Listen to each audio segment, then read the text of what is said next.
Hello,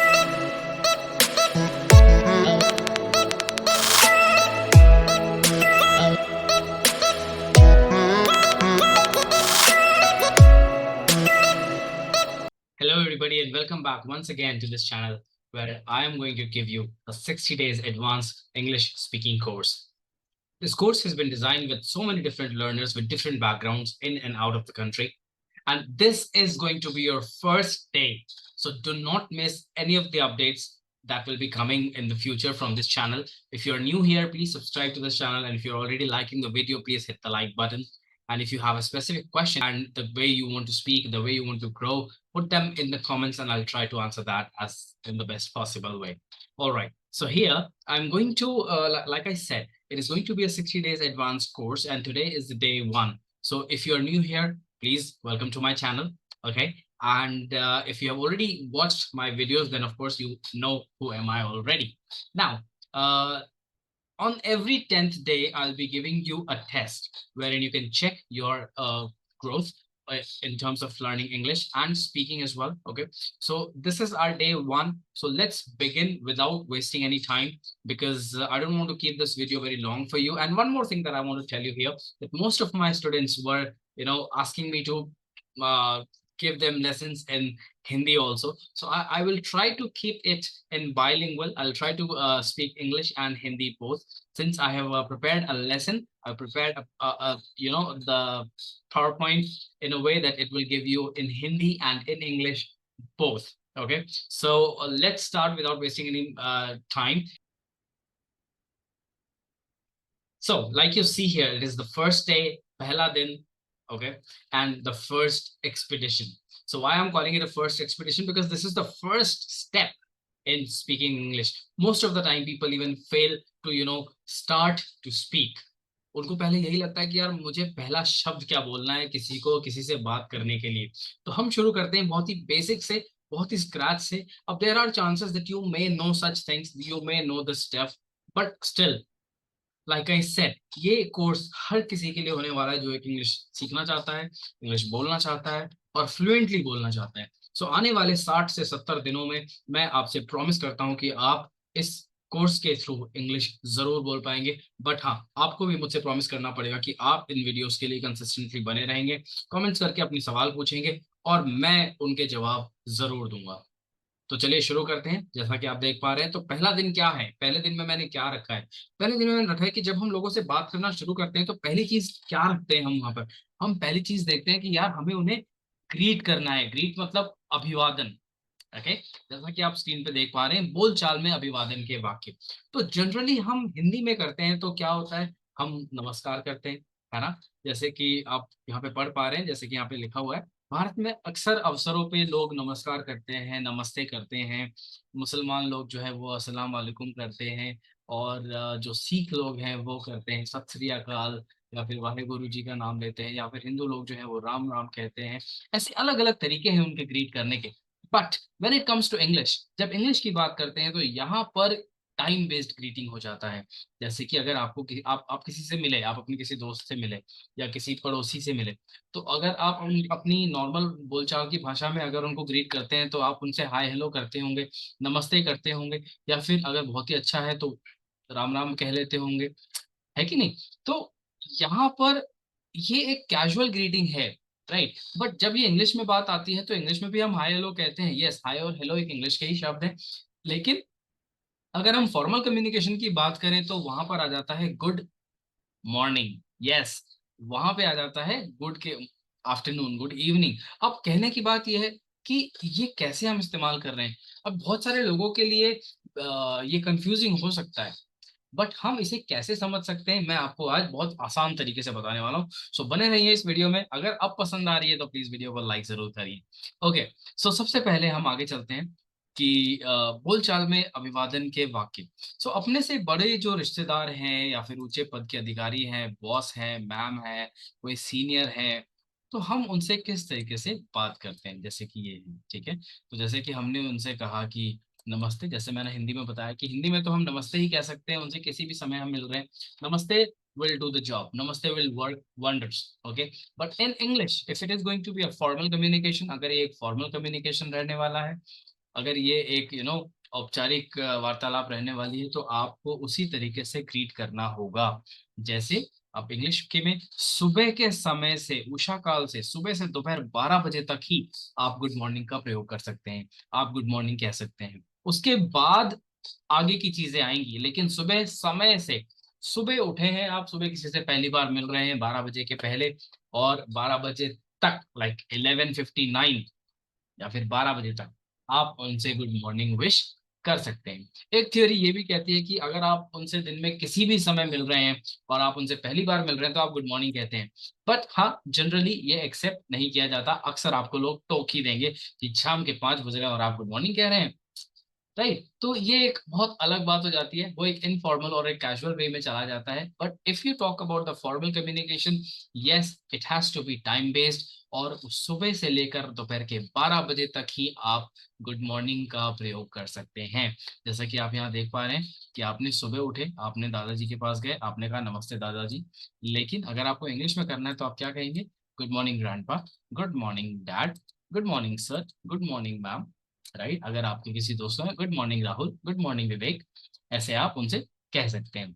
अच्छा, अब दोपहर 12 बजे के बाद से शाम 5 बजे तक आप क्या प्रयोग करेंगे? जैसे हिंदी में तो जैसे मैंने बताया कि नमस्ते नमस्ते नमस्ते चलता है, और ये बहुत ही कॉमन है, बहुत ही आम है। और इसके अलावा कोई और अच्छी, मतलब इसके अलावा ग्रीटिंग्स तो बहुत सारी हैं, लेकिन this is the standard greeting, this is general greeting कि हम सबके जुमा पे रहती है ये। राइट, अब जैसे कि मैंने इंग्लिश में बताया कि टाइम बेस्ड हो जाती है, टाइम के हिसाब से बढ़ जाती है, तो सबसे पहले होता है गुड आफ्टरनून। राइट, अब दोपहर 12 बजे से शाम 5 बजे तक अगर आप किसी से मिल रहे हैं तो आप उन्हें क्या विश करेंगे? आप उन्हें विश करेंगे गुड आफ्टरनून। क्या विश करेंगे? Good afternoon. हाँ, तो प्रैक्टिस करिए मेरे साथ। आप दोपहर से, जैसे 12 बजे के बाद से शाम 5 बजे तक आप उन्हें विश करेंगे गुड आफ्टरनून, और शाम के 5 बजे के बाद ग्रीटिंग फिर से चेंज हो जाती है। जैसा कि आपने देखा, हिंदी में तो it will remain same. Hindi में आप नमस्ते कह सकते हैं, राम राम कह सकते हैं, जो चाहे वो कह सकते हैं, बहुत सारे तरीके हैं हमारे हिंदी में ग्रीट करने के। लेकिन अगर बात इंग्लिश की आती है तो आपको टाइम बेस्ड ग्रीटिंग करनी होगी। तो वहां पे हम क्या इस्तेमाल करेंगे? हम इस्तेमाल करेंगे गुड इवनिंग। अब शाम के 5 बजे के बाद से आप कभी भी मिल रहे हैं, चाहे रात के 9 बज रहे हो, चाहे रात के 10 बज रहे हो, चाहे कभी भी मिल रहे हो, अगर आप उनसे मिल रहे हैं तो आप गुड इवनिंग का ही प्रयोग करेंगे। जब आप डिपार्ट हो रहे हैं, मतलब जब आप अलग हो रहे हैं, तब आप गुड नाइट का प्रयोग करेंगे। आप समझिए इस चीज को, यहाँ बहुत कंफ्यूजिंग सी बात है। शाम के 5 बजे के बाद, देखिए यहाँ पे कोई समय का मेंशन नहीं है, शाम के 5 बजे के बाद कभी भी, ठीक है, शाम के 5 बजे के बाद कभी भी आप मिल रहे हैं तो आप उनसे कहेंगे गुड इवनिंग। ओके, जैसे कि good evening uncle, good evening aunty, good evening dear. Okay, और जब आप विदा लेते हैं उनसे, चाहे शाम को ही मिल रहे हैं, चाहे शाम को ही विदा ले रहे हैं, फिर भी आप उन्हें गुड नाइट विश करेंगे। Okay, good night, see you tomorrow. Okay, good night, see you again. Okay, कल फिर मिलेंगे, दोबारा मिलेंगे, खुश, मतलब जैसे भी आप उन्हें ग्रीट करना चाहते हैं। ठीक है, डिपार्ट करते समय आप गुड नाइट कहेंगे। फोन पे बात कर रहे हैं, हाय गुड इवनिंग, ओके चलो बात खत्म हो गई, okay good night, take care, see you tomorrow. आप समझ रहे हैं? इस तरीके से आप उन्हें ग्रीट कर सकते हैं। अच्छा, अब बात करते हैं, दिन में किसी भी समय आप किसी से मिलते हैं या उन्हें विदाई करते हैं, विदाई के समय तो क्या आप यूज करेंगे? आप यूज करेंगे good day to you sir. जैसे कि आपने यहाँ पे देखा, अच्छा सर चलते हैं, good day to you sir. Okay, good day to you, good day to you, see you again. जैसे कि आपने कहा, आपसे मिलकर बहुत खुशी हुई, I am pleased to meet you. मेरे साथ दोहराएं, pleased to meet you, pleased to meet you.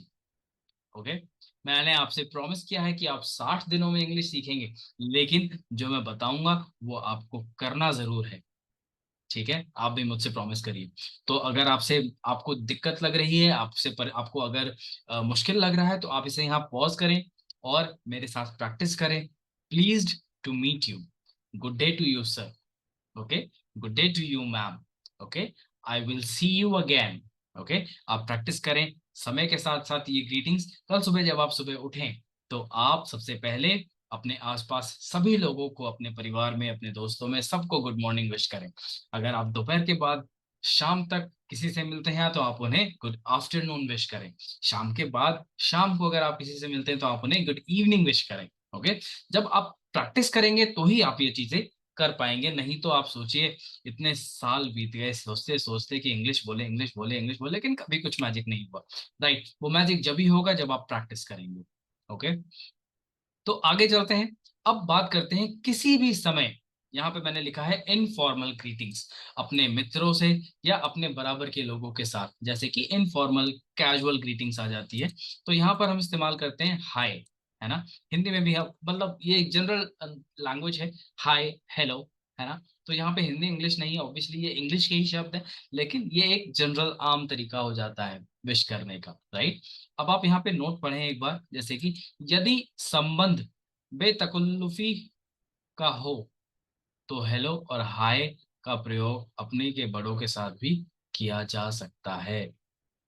अर्थात मतलब अगर कोई बहुत ज्यादा फॉर्मल रिलेशनशिप नहीं है, बहुत ज्यादा कैजुअल है, बहुत ज्यादा दोस्ती यारी है, तो आप अपने से बड़ों के साथ, जो आपके नियर और डियर वंस हैं, उनके साथ भी आप हाय का प्रयोग कर सकते हैं। ओके, अच्छा अब बात करते हैं विदाई के समय हमें क्या बात करना चाहिए। ठीक है, जब हम किसी को किसी से मिल चुके हैं, बात कर चुके हैं और अब टाइम आ गया है कि अब उन्हें बाय बाय कह दें, तो अच्छा चलते हैं बच्चों, good bye children, good bye, या फिर बाय बाय, या फिर फेयरवेल डियर। फेयरवेल डियर रोज की मिलने में नहीं हम इस्तेमाल करते। ओके, बट हाँ ये भी एक तरीका है किसी को बाय बाय कहने का। ओके, और हम कहते हैं bye, see you, so long, bye, see you again. Okay, तो आप मेरे साथ प्रैक्टिस करें, bye bye, see you again. Very good, very good. Okay, तो आगे चलते हैं और देखते हैं कि और क्या है आज के इस लेसन में, सिर्फ फर्स्ट डे में आपको आपको यहाँ पे कुछ चीजें याद रखने वाली हैं। ठीक है, मैं आपको तुरंत बताता हूँ यहाँ पर। तो अंग्रेजी में देखिए, जैसे कि मैंने आपको इनिशियली शुरुआत में बताया कि आप किस तरीके से विश करते हैं, जैसे गुड मॉर्निंग ग्रैंडपा मैंने आपको बताया था, अगर आप यहाँ पे देखेंगे स्क्रीन पे तो आप देख पा रहे हैं यहाँ पर गुड मॉर्निंग ग्रैंडपा मैंने बताया था, गुड मॉर्निंग डैड मैंने बताया था। तो मुझे नहीं लगता कि आज की डेट में किसी को नहीं पता होगा कि डैड शब्द का क्या मतलब है, लेकिन फिर भी मैंने यहाँ पे इसे मेंशन किया गया है क्योंकि इंग्लिश में कई बार हम शब्दों को शॉर्ट कर देते हैं, जिसको हम कॉन्ट्रैक्शन कहते हैं। ठीक है, तो यहाँ पर जो गुड मॉर्निंग ग्रैंडफादर है और ग्रैंडपा है, तो ग्रैंडफादर को हम संक्षेप में ग्रैंडपा भी कहते हैं। फादर के लिए हम डैड या फिर डैडी शब्द का प्रयोग करते हैं, ग्रैंड मदर के लिए हम ग्रैंड माँ कहते हैं, और मदर के लिए मॉम या फिर मम्मी शब्द का प्रयोग करते हैं। Right, I am sure this is universal, right, ये तो सबको ही पता है। बट हाँ, as an English teacher I must tell you. Okay, so अंग्रेजी में जैसे कि आप यहाँ पे एक चीज और देखेंगे, जैसे हिंदी में हमारे तो काफी सारे रिलेशन होते हैं, जैसे चाचा हो गया, ताया हो गया, मामा हो गया, मौसा हो गया, फूफा हो गया, सभी को हम अंकल कहते हैं। राइट, मतलब अंग्रेजी में इन सभी के लिए एक ही शब्द है, वो है अंकल। ओके, चाहे आपके मामा हो, चाहे आपके चाचा हो, चाहे आपके ताऊ जी हो, फूफा जी हो, मौसा जी हो, सबके लिए एक ही शब्द है, वो है अंकल। हो गया ना, ये बड़ा सिंपल, आपको अलग अलग शब्द ढूंढने की जरूरत नहीं है यहाँ पर। ऐसे ही अगर चाची हैं, ताई हैं, मौसी हैं, बुआ है, राइट, सभी को हम आंटी कह के संबोधित कैसे कर सकते हैं, आंट कह सकते हैं। किसी भी पुरुष के लिए आदर सूचक जो शब्द है वो सर है। अगर आप किसी अनजान व्यक्ति से मिलते हैं पहली बार और अगर आपको उनका नाम नहीं पता है और आपको उनसे कुछ बात कहनी है, तो आप सिंपली सर कह करके उनको एड्रेस कर सकते हैं, और ये बहुत ही अच्छा माना जाएगा, और ये बहुत ही एकदम सभ्य तरीके का बिगिनिंग या फिर ग्रीटिंग मानी जाती है। ओके, आप भैया बोलते हैं, जैसे किसी को भैया वो देना, है ना, ये करना वो करना। तो यहाँ पर आप भैया कह रहे हैं तो इसका मतलब ये नहीं है कि आप उनका आदर नहीं कर रहे, ऑब्वियसली भैया is also very respected word, लेकिन जब आप किसी को सर कह के संबोधित करते हैं तो वो एक फॉर्मल तरीके की बात हो जाती है। ठीक है, ओके, आगे चलते हैं और देखते हैं कि हम कैसे किसी महिला को फॉर्मली ग्रीट कर सकते हैं। किसी अनजान महिला से अगर हम बात कर रहे हैं तो हम क्या कह सकते हैं, जैसे कि आपने यहाँ पर देखा, किसी भी हम अनजान महिला के लिए हम आदर सूचक शब्द का जो प्रयोग करेंगे वो है मैडम का प्रयोग किया जाता है। आप मैम कह सकते हैं, मैडम कह सकते हैं, और वो बिल्कुल भी ऑफेंसिव नहीं होगा। ओके, अब हम बात करते हैं हमारे चचेरे, ममेरे, मौसेरे, फुफेरे, भाई या बहन, किसी के लिए भी हम कजन शब्द का इस्तेमाल करते हैं कि ये हमारे कजन हुए। ओके, अब जनरली आपने देखा होगा कि लोग कहते हैं कजन ब्रदर, या फिर कजन सिस्टर, जैसे आपकी चाचा का भाई, चाचा का बेटा है, ओके, तो आप उनको क्या कहोगे, cousin, he is my cousin brother. नहीं, ये गलत होगा। आप सिंपली कहेंगे ही इज माई कजन, ये मेरा कजन है। जब आप कजन शब्द का प्रयोग करते हैं तो वहां पर आपको उसके साथ ब्रदर और सिस्टर मेंशन करने की जरूरत नहीं होती। ओके, है ना ये इंटरेस्टिंग पॉइंट। अच्छा, एक और पॉइंट मैं यहाँ पर आपको मेंशन करना चाहता हूँ, वह विवाहित महिला के साथ हम कैसे टाइटल लगा सकते हैं। वो है उनके नाम या उपनाम के पहले हम मिसेस का प्रयोग करते हैं, जिसको हम इंग्लिश में लिखते हैं MRS, इस तरीके से। ओके, अविवाहित महिला है, जैसे कोई लड़की है, अनमैरिड है, उसके साथ हम मिस का प्रयोग करते हैं। जैसे कि कोई छोटी बच्ची है, स्कूल गोइंग गर्ल है, कॉलेज गोइंग गर्ल है, हम उसके सामने मिस का प्रयोग करते हैं। यहीं पे हम MS का प्रयोग कर सकते हैं, जो कि किसी भी वर्ग की हो, जैसे वो मैरिड हो, अनमैरिड हो, यंग हो, ओल्ड हो, हम मिस किसी के साथ भी इस्तेमाल कर सकते हैं। तो ये आपके लिए और आसान हो जाता है कि याद रखना किसके सामने मिस लगाएं, किसके सामने मिसेस लगाएं। But again remember that Mrs and Miss are,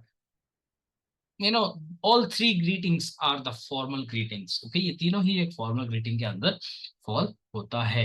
okay, सो आज के लेसन में इतना ही। एक बार रिवाइज कर लेते हैं फिर से, आप मेरे साथ प्रैक्टिस जरूर करेंगे कि, तो जैसा मैंने बताया है आपको कि इंग्लिश में ग्रीटिंग्स जो है वो समय के हिसाब से रंग बदलती हैं। जैसे कि good morning, good evening, good afternoon, good night, और भी बहुत सारी तरीके हो गए। जैसे कैजुअल ग्रीटिंग्स में हमने बताया हाय, हेलो। ओके, तो सबसे पहले सुबह से लेकर दोपहर तक हम क्या विश करेंगे, फटाफट से बताओ। Good morning, very good. दोपहर 12 बजे से लेकर शाम 5 बजे तक हम क्या विश करेंगे, good afternoon.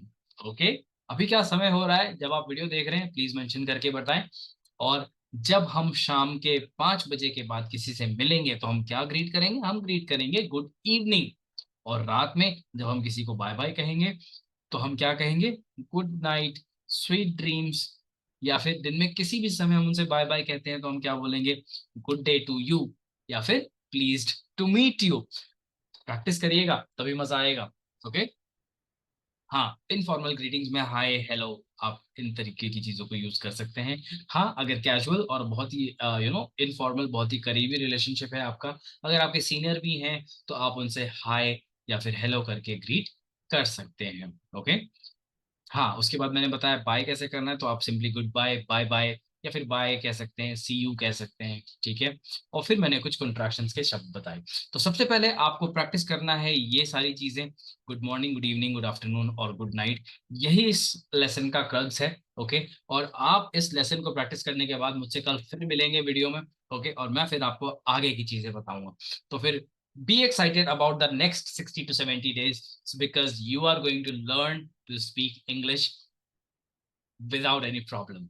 So thank you so much for being in this video. इस वीडियो में बने रहने के लिए धन्यवाद। अगर वीडियो पसंद आया तो लाइक करिए, क्वेश्चन है तो कमेंट करिए, because I must tell you, question पूछना ही लर्निंग का एक तरीका है। अगर आप सवाल नहीं पूछ रहे तो ऑब्वियसली मैं ये कहूंगा कि शायद कहीं ना कहीं आप कुछ मिस कर रहे हैं, या फिर कहीं ना कहीं आपको कुछ समझ में नहीं आ रहा, या फिर आपका इंटरेस्ट नहीं बिल्ड हो पा रहा है। हाँ, ऐसा हो सकता है कि अगर आपके सवाल नहीं है तो ऑब्वियसली आपको सब कुछ समझ में आ गया हो, ऐसा भी हो सकता है। But again, when you ask questions, that means you are learning. Okay, so thank you once again, and I'll see you in the next video. Until then, keep speaking in English. Bye bye.